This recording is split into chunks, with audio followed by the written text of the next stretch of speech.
Berikut adalah beberapa hal yang harus kita lakukan agar ziarah kubur yang kita lakukan sesuai dengan sunnah dan mampu mendulang keberkahan yang besar.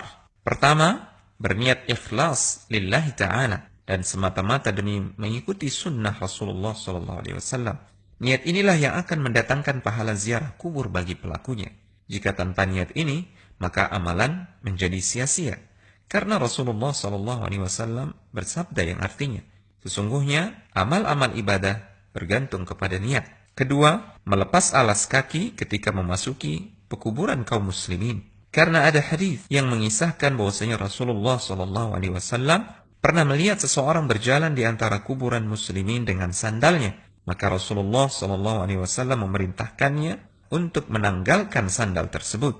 Maka dia dengan segera melemparkan kedua sandalnya. Ketiga, mengucapkan salam dan berdoa, memohon rahmat dan maghfirah bagi penghuni kubur.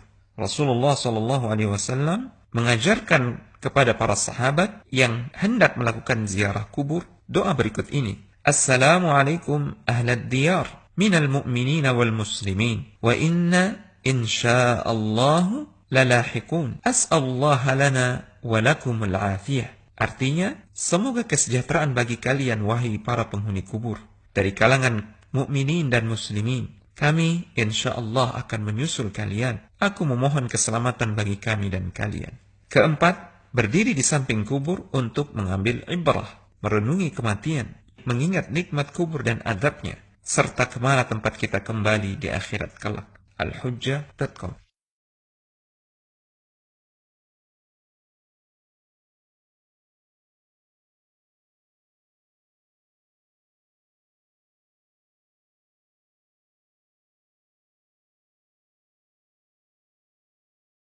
Beberapa catatan penting dari ziarah kubur. Pertama, dibolehkan untuk duduk di samping kubur ketika mengambil ibrah dan perenungan. Namun duduk di atas kubur, maka ini hukumnya haram.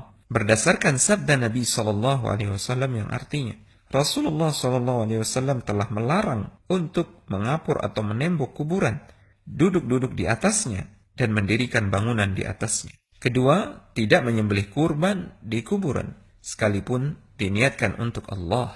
Ketiga, tidak melaksanakan salat di kuburan, apalagi menghadap kuburan, karena Rasulullah SAW bersabda yang artinya, bagian bumi seluruhnya bisa digunakan sebagai tempat salat, kecuali kuburan dan kamar mandi. Keempat, jangan bepergian jauh ke kuburan tertentu yang dianggap keramat untuk mencari berkah, karena tradisi ini bisa menjerumuskan kaum muslimin ke jurang kesyirikan, na'udzubillah. Yang disyariatkan adalah ziarah ke pekuburan umum yang terdekat atau kuburan keluarga dan kerabat. Rasulullah SAW bersabda yang artinya, jangan kalian bersusah payah melakukan perjalanan demi mencari berkah, kecuali hanya ketiga masjid saja, Masjidil Haram, Masjid Rasul, yaitu Masjid Nabawi, dan Masjidil Aqsa. Kelima, termasuk yang dilarang oleh para ulama adalah melakukan ziarah kubur dengan mengkhususkan waktu-waktu tertentu tanpa landasan dalil yang sahih, seperti mengkhususkan bulan Ramadan, hari Jumat, setelah salat Id, dan lain-lain, dengan keyakinan waktu-waktu tersebut lebih mendatangkan pahala atau keberkahan, padahal tidak ada satupun dalil tentang hal ini. Yang benar, ziarah kubur bisa dilakukan kapan saja. Tidak ada pengkhususan waktu dari syariat. Keenam, tidak ada contoh dari Nabi SAW dan para sahabat bahwa mereka membaca Al-Quran saat melakukan ziarah kubur. Di antara dalil yang menguatkan hal ini adalah hadis Abu Hurairah radhiyallahu taala anhu yang mengisyaratkan bahwa kuburan bukanlah tempat membaca Al-Quran. Rasulullah SAW bersabda yang artinya, jangan kalian jadikan rumah kalian seperti kuburan. Sesungguhnya syaitan benar-benar lari dari rumah yang dibacakan di dalamnya surat Al-Baqarah. Ketujuh, jangan menjadikan kuburan sebagai masjid atau tempat perayaan, karena Rasulullah SAW bersabda yang artinya, semoga laknat Allah atas Yahudi dan Nasrani, dikarenakan mereka telah menjadikan kuburan nabi-nabi mereka sebagai masjid tempat beribadah.